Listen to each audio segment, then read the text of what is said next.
Hello everyone. இப்போ நம்ம பார்க்க போகிறது வந்து கோல்டோட ஃப்யூச்சர் ப்ரெடிக்ஷன் தான். நேற்றோட ரேட் வந்து கோல்டு ரேட் 24 கேரட் பார்த்தீங்கன்னா 6462 பர் கிராம். ஓகேங்களா? இது ஃப்யூச்சரில் என்ன எவ்வளோ வரும் அடுத்த 2 வருஷத்தில் அப்படிங்கிறத பற்றி என்னோடய ஐடியாவை தான் இந்த வீடியோவில் சொல்லியிருக்கேன். இது வந்து யூஎஸோட கோல்டு சார்ட்டு.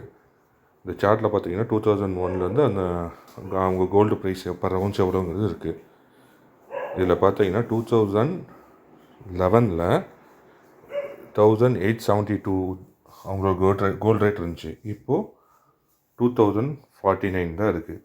கிட்டத்தட்ட பார்த்தீங்கன்னா மேக்ஸிமம் பார்த்தா 10% தான் க்ரோத் ஆகிருக்கு. யூஎஸோட டாலர் ரேட்டில் பார்த்தீங்கன்னா வெறும் 10% தான் இம்ப்ரூவ்மெண்ட் இருக்குது. ஆனால் 2011 இந்தியாவில் கோல்டு ரேட் பார்த்தீங்கன்னா 24 கேரட் அரௌண்ட் 2600 தான் இருந்திருக்கும். இப்போ 6400. கிட்டத்தட்ட பார்த்தீங்கன்னா 1.5% மேலே ரிட்டர்ன் கொடுத்துருக்கு. இதுக்கு மெயின் காரணம் வந்து நம்ம இந்தியன் ரூபி டிப்ரிசியேஷன் தான். ஸோ இதை பேஸ் பண்ணி பார்க்கும்போது இப்போது யூஎஸில் வந்து ரொம்ப நாளாகவே கோல்டு ரேட் ஏறல. இந்த ஃபிபனாக்கி எக்ஸ்டென்ஷன் படி பார்க்கும்போது ஒன்ஸ் இந்த கோல்டு ரேட் வந்து வீக்லியில் 2065 அப்படிங்கிற ரேஞ்சை டிசைசிவாக பிரேக் பண்ணி க்ளோஸ் ஆச்சுன்னா மட்டும்தான் மேலே போகும். ஒன்ஸ் அது டிசைசிவாக க்ளோஸ் ஆகி வீக்லிலையும் கன்ஃபார்ம் ஆகி மந்த்லிலையும் கன்ஃபார்ம் ஆச்சுன்னா அதோட அடுத்த டார்கெட் பார்த்தீங்க அப்படின்னா 2341. அப்படின்னா கிட்டத்தட்ட வந்து ரஃபாக வந்து $280 $80 பர் ரவுண்ட்ஸ் வந்து ஏறும். அப்படின்னா கிட்டத்தட்ட $10 பர் ரவுண்ட்ஸ் வந்து பார்த்திங்கன்னா டாலர் ஏறி இருக்கும் பர் கிராமுக்கு. இது நடந்துச்சு அப்படின்னா மினிமம் இப்போ 83 ரூபா இருக்குது. ஸோ இப்போ டாலரோட ரேட் 83 ரூபா இருக்குது. ஸோ இது மாதிரி ஒரு சேஞ்ச் நடந்துச்சு அப்படின்னா நமக்கு $10 அப்படின்னா மினிமம் 830 ரூபா வந்து இப்போ இருக்க கோல்டு ரேட்டோட கோல்டு ப்ரைஸ் இன்க்ரீஸ் ஆகிறதுக்கு வாய்ப்பு இருக்குது. இதே மாதிரி சப்போஸ் கோல்டு ரேட் எந்த சேஞ்சும் இல்லை, இந்த ரேஞ்சுக்குள்ளேயே தான் ரேஞ்ச் பவுண்டாக வந்து போய்கிட்டே இருக்குது, 2065 கீழே தான் இருக்குது, இன்னும் அந்த ரேஞ்ச் பவுண்ட்லேயே தான் இருக்குன்னாலும் நம்மளோட மணி டிப்ரிஷியேட் தான் ஆகும். ஏன்னா ஃபாரின் காம்படிட்டர்ஸோடு நம்ம போட்டி போடணுன்னா நம்ம வேல்யூ டிப்ரிஷியேட் ஆனால் மட்டும்தான் எக்ஸ்போர்ட் வந்து நடக்கும். ஸோ ஆட்டோமேட்டிக்காக வேல்யூ டிப்ரிஷியேட் ஆகும்.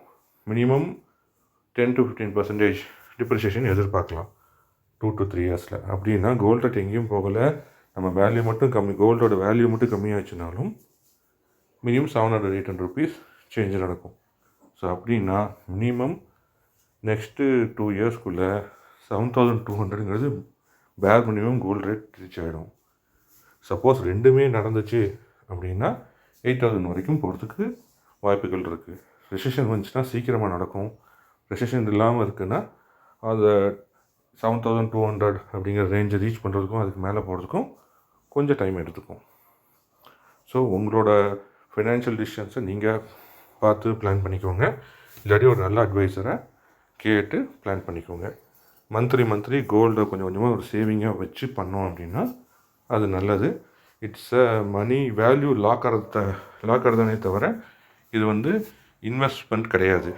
நம்மளோட இப்போ இருக்கிற மணியோட பையிங் கெப்பாசிட்டியை ஹோல்டு தான் பண்ணுமே தவிர நமக்கு ஒரு பெரிய இன்வெஸ்ட்மெண்ட் ரிட்டர்னாக இது எதுவும் கொடுக்காது.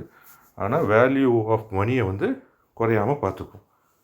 ஸோ நீங்கள் ஃபிசிக்கல் கோல்டாக வாங்குறதா இருந்தாலும் வாங்கலாம், இல்லை ETFஸாக வாங்குறதா இருந்தாலும் வாங்கலாம், இல்லை கோல்டு பாண்டாக வாங்குறதா இருந்தாலும் வாங்கலாம். அது உங்கள் ஃபைனான்ஷியல் அட்வைசரை கேட்டுட்டு நீங்கள் அதை பிளான் பண்ணிக்கோங்க. நாங்கள் நம்மளோட கமாடிட்டி ஸ்டாக் மார்க்கெட் சேனலில் 2020 வந்துட்டு ஒரு வீடியோ போட்டிருந்தோம் கோல்டோட ப்ரெடிக்ஷன் சம்மந்தமாக. அப்போ போடும்போது அடுத்த 2 வருஷத்தில் 5500 கிராஸ் பண்ணணும்னு சொன்னோம். அதேமாதிரி கிராஸ் ஆகிடுச்சு. ஸோ இப்போ நம்ம மினிமம் 7200 தோடும் மேக்ஸிமம் 8000 வரைக்கும் போகும்னு சொல்கிறோம். ஸோ பார்ப்போம். நம்ம அடுத்த அப்டேட் ஒவ்வொரு லெவல்ஸை க்ராஸ் பண்ணும்போது நம்ம அப்டேட் கொடுப்போம். பார்ப்போம். தேங்க்யூ.